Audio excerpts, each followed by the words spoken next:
अस्सलाम वालेकुम everyone, this is Miya Akbar. Hope so आप सब लोग ठीक होंगे और मेरी वीडियोस आपको पसंद आ रही होंगी। आज ही हम लोग EDU 402 का लेसन 29 स्टार्ट करने जा रहे हैं। उम्मीद है कि आपको पिछले लेक्चर सारे समझ आ चुके होंगे। टॉपिक 158 है identification of the type of element for organising curriculum. इसमें हम शुरू करने से पहले देखें, लास्ट लेक्चर में हम पढ़ रहे थे कैरिकुलम के की एलिमेंट्स को। उम्मीद है कि आपको याद होंगे, फिर भी हम रिकॉल कर लेते हैं, लाइक रिव्यू कर लेते हैं। कॉन्सेप्ट्स हो गया, स्किल्स हो गया, डिस्पोजिशंस हो गया। अगर हम एग्जांपल के तौर पे सोशल स्टडीज कैरिकुलम की बात करें ना, तो होगा क्या कि जो कैरिकुलम डेवलपर होगा वो आइडेंटिफाई करेगा दो एलिमेंट्स को, जो कि हैं कॉन्सेप्ट और स्किल वैल्यूज।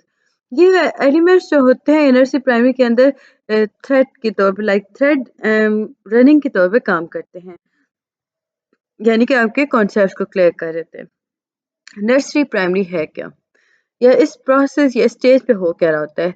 बच्चे जो होते हैं ना, खुद को इसमें डिपेंडेंस महसूस कर रहे होते हैं। हम देखें तो जब वो डिपेंड कर रहे होते हैं ना दूसरे चिल्ड्रंस पे, जब वो लंच टाइम हो रहा होता है, टेबल सेट करने के लिए जब उन्हें कहा जाता है, बच्चे जो होते हैं यहाँ पे रिकग्नाइज करते हैं इंटरडिपेंडेंस को, डीपली और ब्रॉडली। सोशल और इकोनॉमिक लेवल इनका देखा जाए, चिल्ड्रंस जो होते हैं वो रिकग्नाइज कर रहे होते हैं मिल्क इंटरडिपेंडेंस को। हम उसमें बात करें तो मिल्क मैन हो गया, वेजिटेबल सेलर्स हो गए। बच्चे जो होते हैं वो हमेशा डिपेंड करते हैं अपने पेरेंट्स और सिबलिंग्स पर।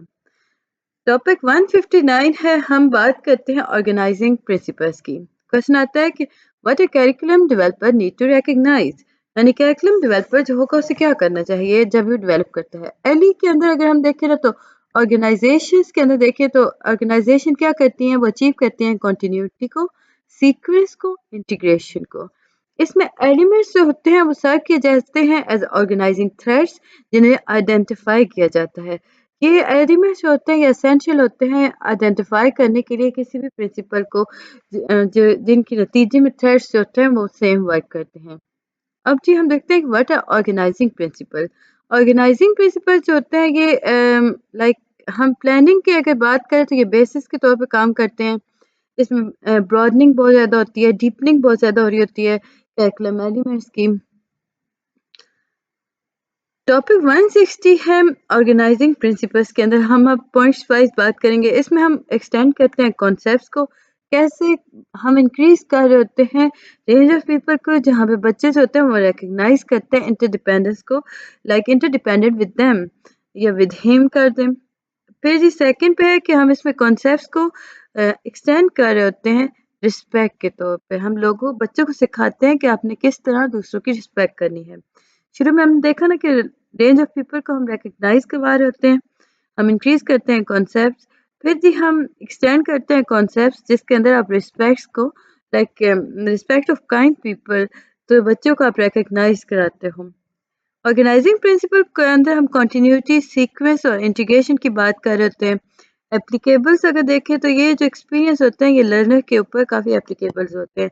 लेकिन यहाँ पे देखते हैं कि एक्सपर्ट उन एक्सपीरियंस को किस तरह लेता है। अगर लर्नर कंटिन्यूटी की हम बात करें तो अगर रियकर हो रही है तो इसका मतलब है कि एली जो है वो सिलेक्टेड एलिमेंट है और उसने एम्फेसाइज किया है अपने सीक्वेंस को, जिसके अंदर डेप्थ है और ब्रेथ भी पाई जाती है डेवलपमेंट के अकॉर्डिंग। लर्नर इंटीग्रेशन यानी इसमें हो क्या रहा होता है, इसमें इंक्रीज हो रहा होता है यूनिटी ऑफ बिहेवियर को, और ये यूनिटी ऑफ बिहेवियर जो होता है वो एलिमेंट रिलेटेड होता है। अगर हम इन शॉर्ट कहें तो ऑर्गेनाइजिंग प्रिंसिपल जो होते हैं वो कंसिडर किए जाते हैं ऐसा रिलेशन जिसके अंदर साइकोलॉजिकल नीड्स को फुलफिल किया जाता है, लर्नर की नीड होती है। टाइप ऑफ ऑर्गेनाइजेशन देखें तो आपके पास दो तरह की टाइप्स होती हैं, लॉजिकल एंड साइकोलॉजिकल। जो डिस्टिनेशन, अगर हम डिस्टिंक्शन बिटवीन द ऑर्गेनाइजेशन करें ना, तो लॉजिकल जो है वो एक्सपर्ट इन एजुकेशन के थ्रू देखी जाती है। साइकोलॉजिकल ऑर्गेनाइजेशन जो है ये ऐसा रिलेशनशिप है जो कि लर्नर्स के तौर पे अपीयर होता है, like it may appear to learners. इसमें बहुत सारे इंस्टेंस पाए जाते हैं, लॉजिकल और साइकोलॉजिकल ऑर्गेनाइजेशन कहीं कहीं आके सेम भी हो जाती है।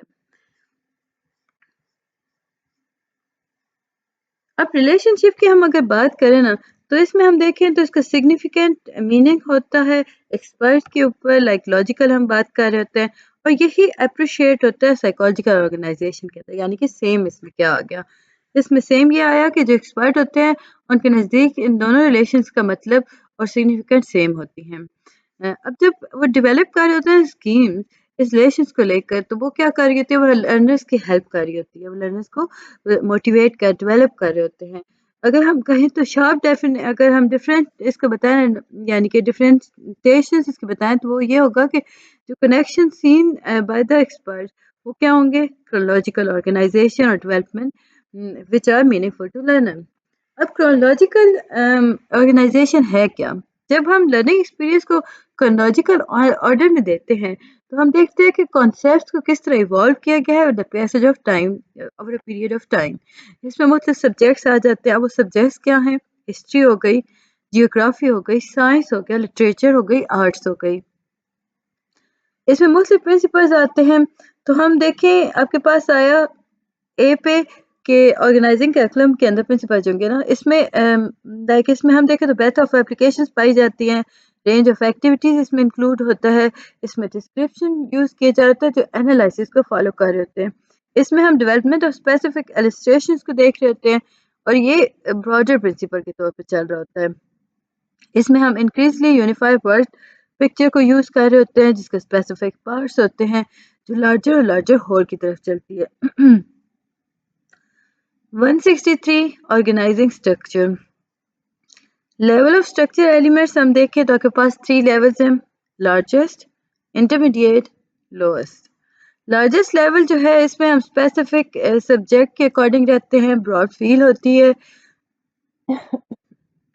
कोर करिकुलम कंबाइन करता है ब्रॉड फील से और स्पेसिफिक सब्जेक्ट के अकॉर्डिंग। इसमें अनडिफरेंशिएटेड स्ट्रक्चर पाया जाता है। जब हम सब्जेक्ट स्पेसिफिक कहते हैं, तो उसमें अगर हम एग्जांपल देखें, जो सब्जेक्ट पढ़ाया जाता है स्कूल्स के अंदर लार्जेस्ट लेवल ऑफ स्ट्रक्चर के अकॉर्डिंग आ जाता है। फॉर एग्जांपल कुछ सब्जेक्ट्स होते हैं जैसे अर्थमेटिक्स, जियोग्राफी, हिस्ट्री, स्पेलिंग्स, ये सारे के सारे ऐसे सब्जेक्ट्स हैं जो ब्रॉड लेवल पे पाए जाते हैं, यानी लार्जेस्ट लेवल पे पाए जाते हैं। फिर ये सेकंड थी ब्रॉड फील्ड। ये फील्ड जो है, इसमें देखा जाए तो क्लस्टर्स और यूनिट ऑफ सब्जेक्ट्स को एक डोमेन के अंदर रखा जाता है। इसमें हम सोशल स्टडीज़ की बात करते हैं, जिसमें आप सिविक एजुकेशन को पढ़ा रहे होते हो, जियोग्राफी को पढ़ा रहे होते हो, हिस्टोरिकल पर्सपेक्टिव लेके चलते हो। कुछ एग्जांपल ब्रॉड फील्ड सब्जेक्ट्स की इस तरह है कि social studies, language, art, mathematics और नेचुरल साइंस, इनके अंदर हम ब्रॉड फील्ड पे चलते हैं। कोर करिकुलम के अंदर अगर देखें तो जनरल एजुकेशन के अंदर हम कोर करिकुलम को कंबाइन करते हैं ब्रॉड फील्ड के अंदर, ब्रॉड फील्ड के साथ और स्पेसिफिक सब्जेक्ट्स के साथ। तो होता क्या है कि ये जो स्ट्रक्चर होता है, ये ट्रीट किया जाता है एज अ यूनिट। फर्दर आपके पास चीज पे जो इम्पोर्टेंट था वो था सिंगल सेमेस्टर कोर्स, और ये यूनिट्स को विदाउट बीइंग प्लान। अब ये वो सेमेस्टर कोर्सेज हैं जो कि प्लान नहीं किए गए थे। ऐसे कोर्सेज को हम कहते हैं कि ये part of longer time sequence है। लाइक एग्जांपल दें तो 9th ग्रेड अलजेब्रा, ये देखें बिल्ड नहीं किया जाता 8th ग्रेड अर्थमेटिक के अकॉर्डिंग। सो ये कोर्स जो है डिस्क्रीट कोर्स कहलाता है। इसमें कुछ सिक्वेंशियल ऑर्गेनाइजेशन नहीं पाई जाती इंटरमीडिएट लेवल पर, तो हम कहते हैं कि ये लॉन्गर टाइम सीक्वेंस के अकॉर्डिंग चला।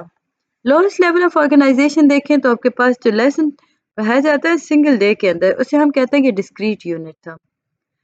हिस्टोरिकली अगर देखा जाए तो ये यूज स्ट्रक्चर कहलाता है, मोस्ट वाइडली यूज स्ट्रक्चर।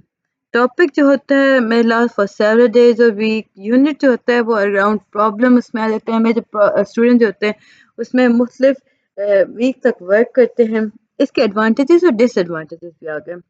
अब जब हम बात करते हैं कंटिन्यूटी की, इंटीग्रेशन की, तो हम देखते हैं कि हम उसे अचीव करते हैं through discrete subjects in curriculum.